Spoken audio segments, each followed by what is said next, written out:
आज से करीब 13.7 अरब साल पहले घटित हुई एक ऐसी घटना जिसने इस ब्रह्मांड को जन्म दिया, एक महाविस्फोट जिसे हमने नाम दिया था बिग बैंग। इससे जन्म हुआ उन सभी चीजों का जिसे हम देख सकते हैं, छू सकते हैं, महसूस कर सकते हैं, यहाँ तक कि वो भी जिसे हम देख नहीं सकते।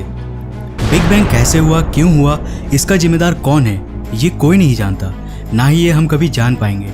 परंतु हमारे ब्रह्मांड का जन्म बिग बैंग से ही हुआ था। इसे हमने कैसे जाना? क्या बिग बैंग के होने का हमारे पास सबूत है? तो आइए जानते हैं आज के इस वीडियो में कि आखिर बिग बैंग थ्योरी कहाँ से आया और आखिर इस थ्योरी को ही लोग इतना क्यों मानते हैं। तो हेलो गाइज, मैं हूँ कौशिक और चलिए शुरू करते हैं आज के इस एपिसोड को। इन सब की शुरुआत हुई थी साल 1608 में, जब एक डच आई ग्लास मेकर हैंस लिफरसी ने इतिहास में पहली बार एक ऐसे डिवाइस के आइडिया की खोज की जो किसी भी ऑब्जेक्ट को 3 गुना तक मैग्नीफाई कर सकती थी, और ऐसे हुआ जन्म टेलीस्कोप का। इसके बाद सन 1609 में इटालियन पॉलीमेथ गैलीलियो गैलीलेई ने अपने पहले टेलीस्कोप की रचना की और उससे अंतरिक्ष की ओर नजर घुमाई। ये इंसानी इतिहास की सबसे बड़ी रचना थी, क्योंकि अब हमारा सब कुछ बदलने वाला था। गैलीलियो को अपनी इस महान रचना के लिए फादर ऑफ टेलीस्कोप कहा गया। अब टेलीस्कोप ने हमें हमारी पहुंच से दूर के ऑब्जेक्ट्स को भी देखने के काबिल बनाया, परंतु हमेशा की तरह इस बार भी धर्म के आड़ में लोगों ने सच्चाई को दबाने की कोशिश की।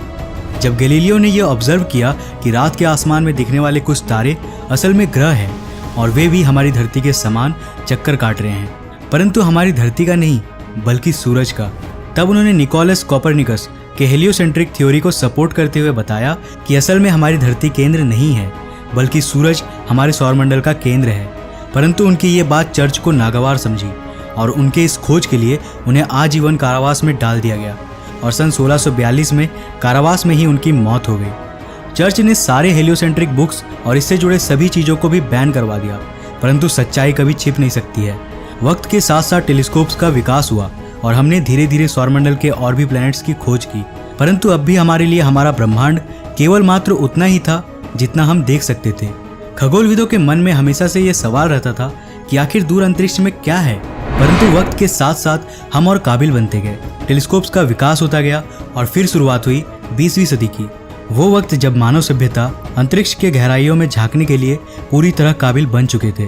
20वीं सदी के शुरुआती दशक में ही माउंट विल्सन ऑब्जर्वेटरी की स्थापना की गई, जो उस समय की सबसे बड़ी और एडवांस ऑब्जर्वेटरी थी, और इसे बनाने वाले थे अमेरिकन एस्ट्रोनॉमर जॉर्ज एलेरी हेल। उनका मिशन था हमारे ब्रह्मांड के सबसे बड़े रहस्य को सुलझाना कि आखिर हमारे गैलेक्सी के बाहर क्या है। हेल ने इस ऑब्जर्वेटरी में उस समय की सबसे बड़ी टेलीस्कोप को लगवाया, द 100 इंच टेलीस्कोप, और फाइनली सन 1917 में इस टेलीस्कोप के द्वार खोल दिए गए और हमने अंतरिक्ष में बहुत कुछ देखा। इस टेलीस्कोप ने खगोलविदों को जो दिखाया उससे वो पूरी तरह चौंक गए।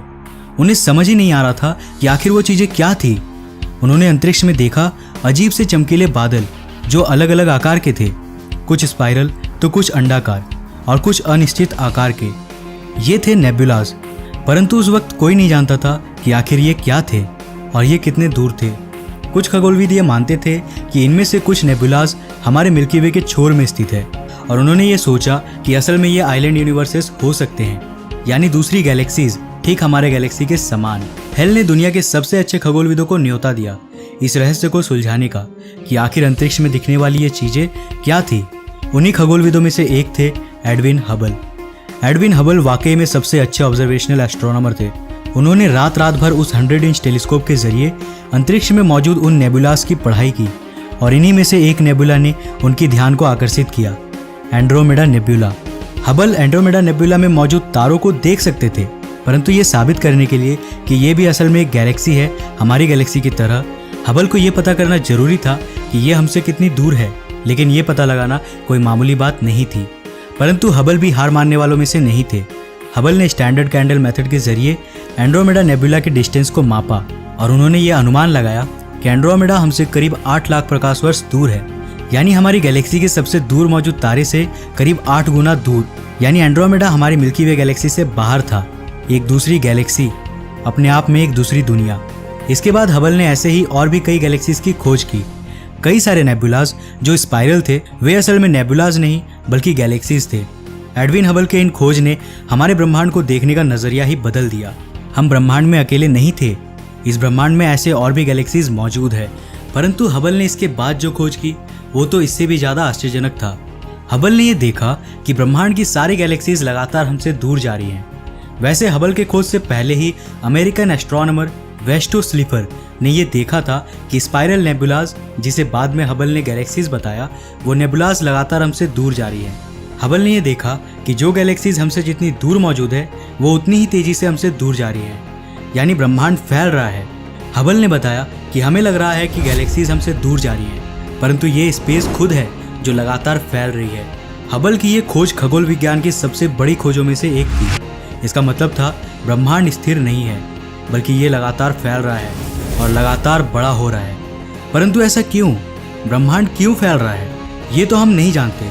परंतु हबल के इस खोज से एक सवाल ये भी आया कि अगर हमारा ब्रह्मांड फैल रहा है तो आखिर ये किससे फैल रहा है। हबल ने ये देखा कि जब सारी चीजें लगातार फैल रही है तो क्या ऐसा नहीं हो सकता कि शुरुआत में ये सब असल में एक जगह पर संकुचित थे और बस यहीं से जन्म हुआ बिग बैंग थ्योरी का। बिग बैंग थ्योरी, जिसके अनुसार हमारा पूरा ब्रह्मांड एक सूक्ष्म बिंदु जो कि एक प्रोटॉन के आकार का था में संकुचित था और इसी बिंदु में हुए एक महाविस्फोट ने इस ब्रह्मांड को जन्म दिया। परंतु इसे साबित करने के लिए हमें सबूत की तलाश थी और बिग बैंग के सबूत के लिए हमें अलग प्रकार के टेलीस्कोप्स की आवश्यकता थी, जिसके हम विजिबल लाइट के परे अन्य इलेक्ट्रोमैग्नेटिक वेव्स को भी देख सके। विजिबल लाइट इलेक्ट्रोमैग्नेटिक वेव का एक छोटा सा हिस्सा है जिसे हम अपनी आंखों से देख पाते हैं, लेकिन जैसे जैसे वेवलेंथ में वृद्धि होती है वैसे वैसे इलेक्ट्रोमैग्नेटिक वेव्स गैमा रेज से माइक्रोवेव्स, रेडियो वेव्स की ओर बढ़ते हैं। ये भले ही हमारी आंखों से देखा ना जा सके, परंतु इससे ब्रह्मांड के उन चीजों को भी देखा जा सकता है जिसकी अभी तक हमें जानकारी ही नहीं थी। साल 1964 में एस्ट्रोनॉमर आर्नो पेंजियस और रॉबर्ट विल्सन एक नए रेडियो टेलीस्कोप पर काम कर रहे थे। इसमें लगी एंटेना अंतरिक्ष से आने वाले माइक्रोवेव्स और रेडियो वेव्स को ऑब्जर्व कर सकता था। उन्होंने सोचा इसके जरिए वे मिल्की वे द्वारा छोड़े जाने वाले हल्की चमक को देख पाएंगे। जब उन्होंने इस रेडियो टेलीस्कोप को एम्प्टी स्पेस की तरफ घुमाया, जहां वैसे तो कुछ नहीं होना चाहिए था, परंतु उन्हें वहां कुछ अजीब देखने को मिला। उस इलाके में जहां वैसे तो कुछ नहीं था, परंतु वहां से माइक्रोवेव्स के सिग्नल्स आ रहे थे, जो कि इस ओर इशारा कर रहा था कि वहां कुछ गर्म था, जबकि वहां कुछ था ही नहीं। फिर इन सिग्नल्स को प्रत्येक दिशा से ऑब्जर्व किया जाने लगा। ये अंतरिक्ष के चारों ओर से आ रहे थे। उन दोनों खगोलविदों को लगा कि ये कोई तकनीकी खराबी होगी, इसलिए उन्होंने हर संभव प्रयास किया, टेलीस्कोप की पूरी जांच की, परंतु ये सिग्नल्स फिर भी रिसीव हो रहे थे। ये बता रहे थे कि एम्प्टी स्पेस, जहाँ का तापमान वैसे तो एब्सोल्यूट 0 होना चाहिए, परंतु वहाँ का तापमान एब्सोल्यूट 0 से 3 डिग्री ऊपर था। उन्हें पता तो नहीं था कि ये क्या थी, परंतु उन्होंने अनजाने में ही खोज कर ली थी बिग बैंग के सबूत की। ये माइक्रोवेव्स थे बिग बैंग के आफ्टर ग्लो का, जिसे आज भी चारों तरफ देखा जा सकता है। अगर हम आसमान के सारे तारों को बुझा दे, एकदम अंधेरा कर दे, तो हमें एक हल्की लाल चमक दिखाई देगी। यह है बिग बैंग के दौरान निकली चमक। इस चमक के दौरान निकली रोशनी ही आज ब्रह्मांड में चारों तरफ मौजूद है, लेकिन माइक्रोवेव्स के फॉर्म में। आर्नो पेंजियास और रॉबर्ट विल्सन को अपने इस ऐतिहासिक खोज के लिए साल 1978 में नोबेल प्राइज से सम्मानित किया गया। इसके बाद साल 2001 में लॉन्च किया गया विल्किंसन माइक्रोवेव एनिसोट्रॉपी प्रोब, या कहें तो WMAP। ये पेंजियास और विल्सन के उस बड़े रेडियो टेलीस्कोप का एक छोटा और आधुनिक रूप था।